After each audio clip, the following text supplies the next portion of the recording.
Can you start with the Canadian trade negotiations, where things stand? Yeah, obviously the President Truth, something that reveals his frustration with the actions and postures of the Canadians through months of negotiations, and we'll see how it goes. And Mr. Hassett, on the shutdown, there are hundreds of thousands of federal workers who are missing their first full paycheck today. Next week, it's going to be troops missing a paycheck. What's the White House doing about this? Yeah, well, first of all, we 100% want the government open. We agree with Speaker Johnson, who's passed the bill to get the government open. We are really feel for the 750,000 or so people who aren't getting their paychecks. We would urge people to call their supervisors, because there are things that are available, like credit union loans at zero interest for people that are in this situation. But the situation is really not acceptable to us, and it's because Schumer has decided to shut the government down. And I remind everybody that in the previous administration, when President Biden was here, that 13 times Republican senators voted to keep the government open, because they understood that that's their constitutional duty to be a moderating force in this country. The fact is that the Democrats in the Senate are no longer a moderating force in this country. They're not adhering to their constitutional duty to be a moderating force. And the people that are furloughed and not being paid right now, that we understand them. We're not getting paid too. And the thing is that we really urge the folks who are in that situation to talk to their supervisors, because the supervisors have methods to help them with their financial difficulties right now. Mr. Hassett, But are we still looking at ways with Canada? Let's do a just go this way and that way, Sorry, and not never. That way, everybody doesn't have to yell. Are you still looking for I don't want to ways do a keep the follow-up just military to so paid? many people. Yeah, So, so on SNAP contingency funding, have there been discussions within the White House to use the contingency funds with SNAP should the shutdown go beyond November? Look, nobody wants people not to have the food that they need, and we urge the Democrats to get the government open. And Russ Vought is doing everything he can to make sure that the most essential policies are still able to be funded with the money that we have. Including the contingency What funds? are you expecting from the Trump-Xi meeting next week in South Korea? Oh, I think President Trump and President Xi are great friends, and Scott Bessent is really one of the best negotiators there ever was. It's how he became such a successful businessman, and so we're still hopeful that we can get this thing to work out. We were frustrated with some of the Chinese actions. We think that they were unacceptable the last few weeks, but there has been a sort of a thawing of relations over the last few days, and conversations are continuing. Mr. Hassett, And I'm just going to keep going this way, and I promise I'll go to everybody. Any update on the TikTok deal? Any negotiations? I don't have an update on that. Just on that Xi meeting, what does success look like? Like, what is the deliverable that President Trump wants when he leaves South Korea? President Trump doesn't like to go into negotiations telling the media what his 5 objectives are. He finds that counterproductive. Are you still looking for ways? I already had. Mr. Hassett, on Canada, you said the president was frustrated, but is this just a knee-jerk reaction?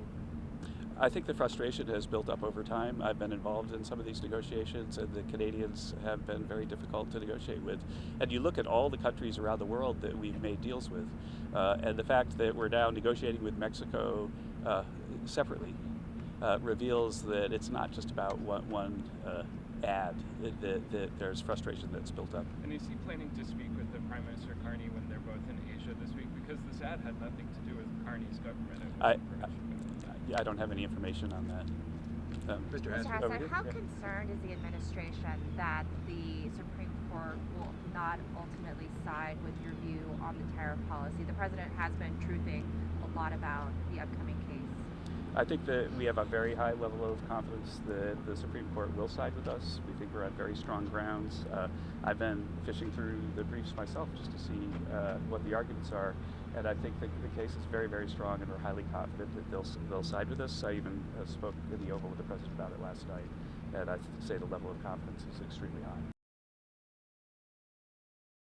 Mr. Hassett, Hassett, sir, just you're- very quickly, what it has been so challenging about dealing with Canada in trade negotiations?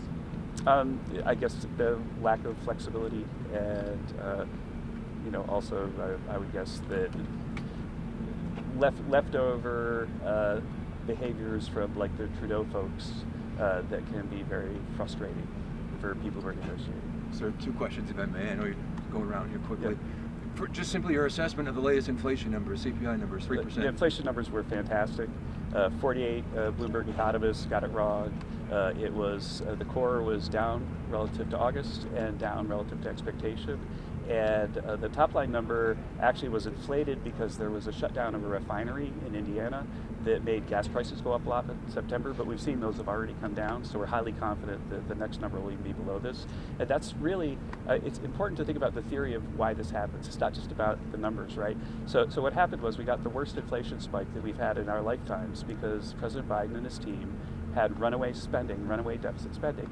I'm here to tell you that we just ran the numbers getting the monthly Treasury statement, and the deficit this year is going to be about $600 billion lower than it was last year.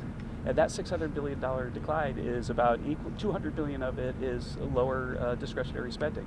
And so because of that, there's less inflationary force pushing prices up.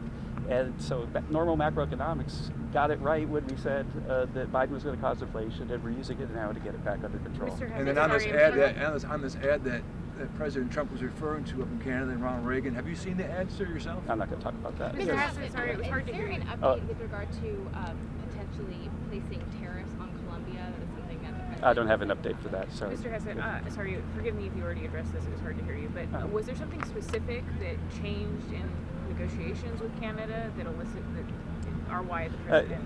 I'm not directly engaged in the negotiations, so you should talk with Jameson Greer, especially he'll be the one who will update you on that.